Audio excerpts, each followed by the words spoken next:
విగ్రహ ఆవిష్కరణ కార్యక్రమంలో పాల్గొనేందుకు కారంచేడు గ్రామానికి వచ్చినందుకు చాలా సంతోషంగా ఉంది.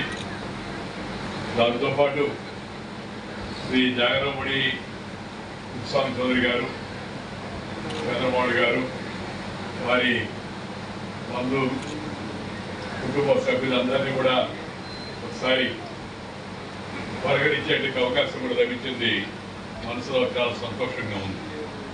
ఈనాటి కార్యక్రమంలో పాల్గొంటున్న అమ్మాయి దగ్గుబాటి పురంధరేశ్వరి, డాక్టర్ దగ్గుబాటి వెంకటేశ్వరరావు గారు, అలాగే శాసనసభ్యుడు శ్రీ ఏలూరి సాంబశివరావు, అలాగే ఈ కార్యక్రమానికి ముందుగా నాకు విషయాన్ని చెప్పి తెలియజేసి తర్వాత నన్ను ఆహ్వానించే దానిలో గౌరవం తీసుకున్న డాక్టర్ కామినేని శ్రీనివాస్ గారు, అలాగే గ్రామ సర్పంచ్, అలాగే ఈరోజు ఈ కార్యక్రమంలో పాల్గొన్న పెద్దలకందరికీ నమస్కారాలు. పిల్లలందరికీ నా ఆశీర్వచనాలని మీ అందరూ కూడా మనం చేస్తున్నాను. నిస్వార్థ సేవా తత్పరుడు,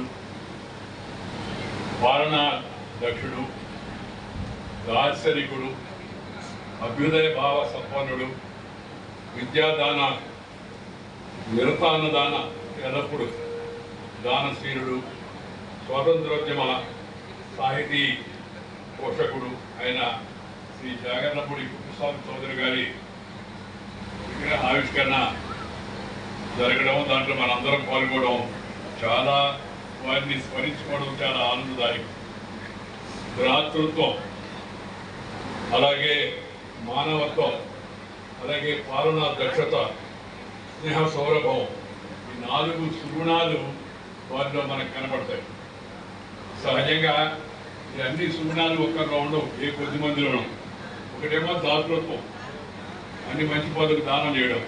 రెండోదేమో మానవత్వం, హ్యూమానిటీ, చాలా మామూలుగా ఆ మానవ దృక్పథంతో ప్రతి దాన్ని చూసి ఆలోచించడం.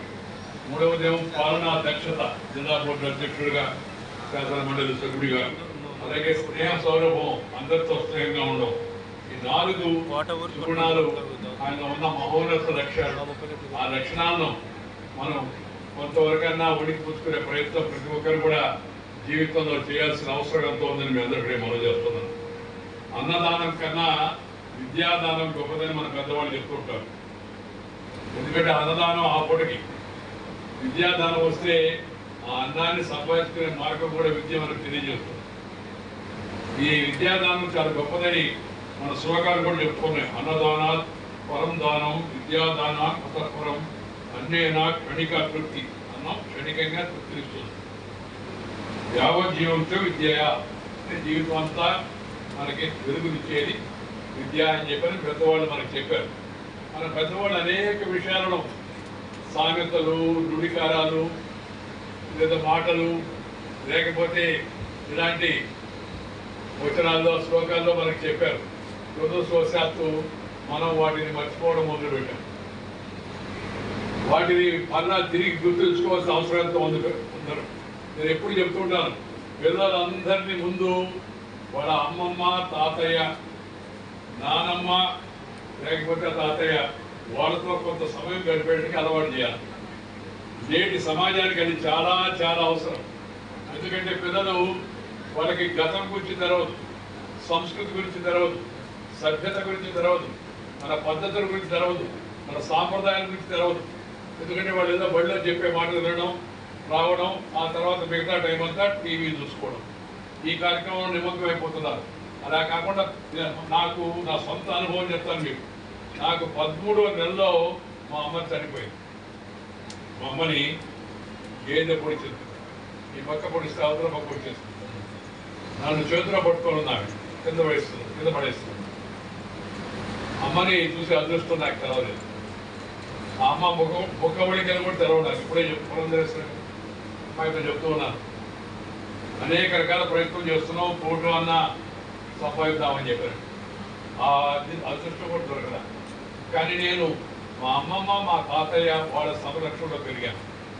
లోక జ్ఞానం సంపాదించుకున్నాను. మా తాత ప్రతి విషయాన్ని క్షుణ్ణంగా ఆలోచించి చెప్పేవాడు. ఆయన కూడా పెద్ద విద్యావంతుడు కాదు, కానీ లోక జ్ఞానం వెళ్ళాయి. మొత్తం గ్రామస్తులందరూ ఆయన దగ్గర పోయి ఆయన ఏ మాట చెప్తే మాట వినేవాడు. పెద్ద బాల శిక్ష చదివేవాడు. ఆయన అందరినీ చదవమనేవాడు. రామాయణం మహాభారతం చదివేవాడు, దాన్ని చదవండి రాని చెప్పేవాడు అందరూ. అంతే ఆయన చేసే పని. కానీ ఆయన మాట అందరూ వినేవాడు. ఆయన ఒక మాట చెప్పాడు నాకు, ఆహార వ్యవహారములందు మొహమాటము పనికిరాదు అని. ఆహారం తినేటప్పుడు ఎవరు చెప్పారు కాబట్టి, పెట్టారు కాబట్టి ఇష్టపడి తినడం మంచిది కాదు. మన అందరికీ వాటికి అనుభవం వచ్చిపోతుంది ఎక్కువ మందికి. రెండోది వ్యవహారం. ఏదైనా వ్యవహారం చేసినప్పుడు మొహమాటానికి వాళ్ళు ఏమైనా అనుకుంటారని వ్యవహారంలో పోతే ఇబ్బంది పడతాం. చాలా సూక్ష్మంగా చెప్పాడు ఆయన. ఈ రెండు విషయాలు గుర్తుపెట్టుకోరాడు. నేను బడిలో చదువుకునేటప్పుడు సెలవులకు ఊరికి పోతే మా తాత నన్ను పొలానికి తీసుకెళ్ళేవాడు. పొలానికి రాయి, నేనేం చేయాలంటే రావాయి చెప్తాను. పొలంలోకి వెళ్ళిన తర్వాత గట్టు మీద నిలబడితే గెనిమంటాం, గెని మీద నిలబడితే దిగు అనేవాడు.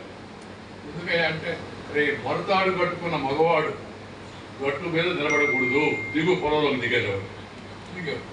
వాళ్ళంతా నారేస్తుంటే నేనేం చేస్తానంటే వాళ్ళందరికీ 4 కట్టలు అందించరా అన్నాడు. వ్యవసాయం మన సంస్కృతి, మన సభ్యత, దాన్ని నేర్చుకొని నీకు అన్నీ ఆటోమేటిక్గా మిగతాయన్నీ వచ్చేస్తాయి, జీవితంలో దారి చూపిస్తాయని చెప్పాను. అది నాకు ఇప్పటికి కూడా గుర్తుంది మాట. నేను పెద్ద రాజకీయ కుటుంబంలో పుట్టలేదు, ఎవరు పెద్దగా రాజకీయ నాయకులు లేరు మా కుటుంబంలో.